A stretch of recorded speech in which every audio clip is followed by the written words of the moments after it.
you combine that with outside aggravation or some sort of excessive concentration or the urge to, just destroy something that is standing in his way, all of a sudden there you're not sure what's going to happen. And there he might go full Dr. Jekyll, Mr. Hyde mode, which we saw him already do in the opening when he stabs that old man to death and he lights his body on fire. Like, we already know right from the opening moments that this guy, what he's capable of. And it's just, you watch this movie with like this slow motion tragedy of like, can he resist this, or is he just going to completely give way to it?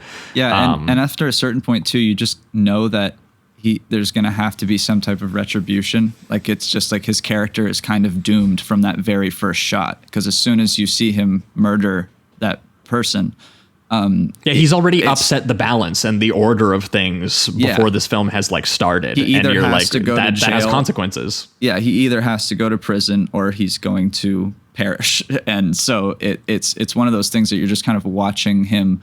That's why I think you respect his honesty too in the beginning, is because you're just like, you're doomed from the start. So at the very least, maybe we can, not have it continue. But unfortunately, the help and maybe we can get some great art out of it. Yeah. I think ultimately too, because I love too that he's telling him, straight up, like, you've upset the balance between work and play. Your mind is rebelling. You need to take a break from the music. That's literally what the guy says. He's just like, and he's like, but my music, my art, it's like it is who I am. It's the most important thing in the world to me. And he says, more than your life. And that obviously proves to be 100% true. But I also love too that when this film opens, before you've seen this guy murder someone, what's the opening text? It's like, this is the story of George Harvey Bone from Hangover Square in the early part of the 20th century. And I think they say the British Catalogue of Music lists him as distinguished composer. And that's it. Not distinguished composer / serial murderer, because we'll see how that kind of gets covered up by the end of the film.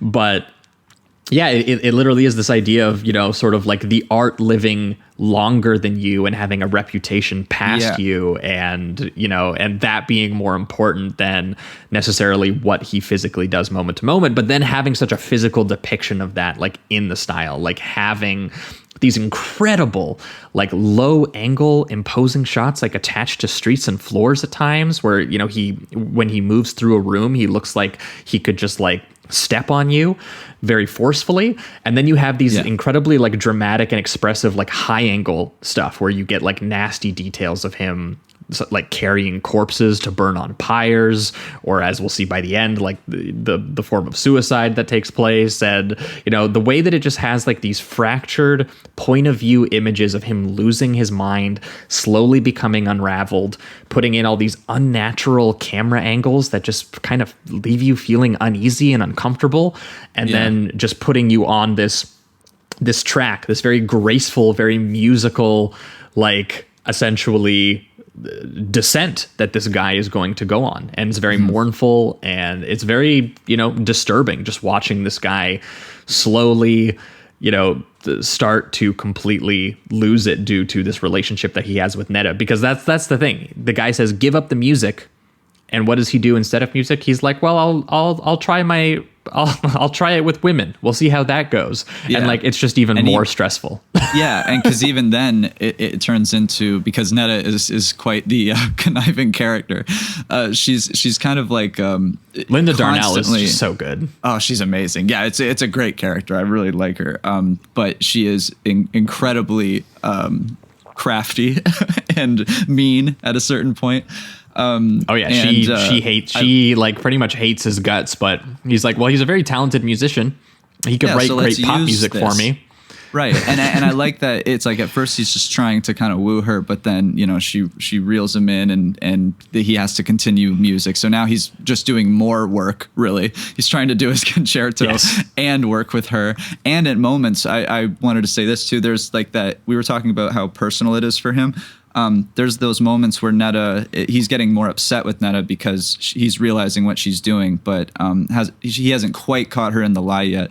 And she's trying to take these notes that are from his concerto. And he's just like, no, these are like mine. Like this certain melody is for the concerto. It's for my art, my story. And she insists upon that it's hers. She's like, no, these are my notes. See, like, this is how I would sound over them. And I just found that to be a very interesting conversation between the two. Just like, you know, he just feels like every part that he's made with this concerto so far is so deeply personal and expressive that he couldn't just possibly give those 3 to 6 notes to Netta for her pop song. And I thought that was awesome.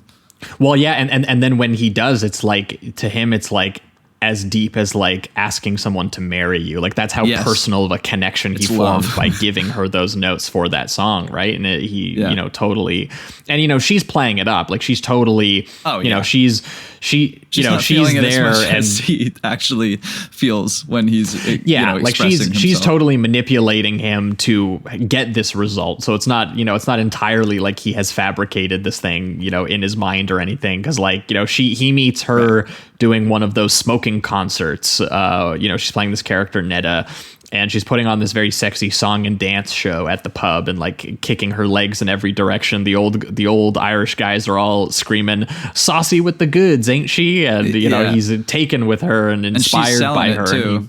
Even after we see her when she gets off stage, and she's like clearly like just very upset with the show and doesn't even seem like she's gonna maybe even get paid. I think she talks to the promoter and he's just like, yeah, I'll get you your money later. And I don't think we ever see that happen. So it's not to say that some of her craftiness could come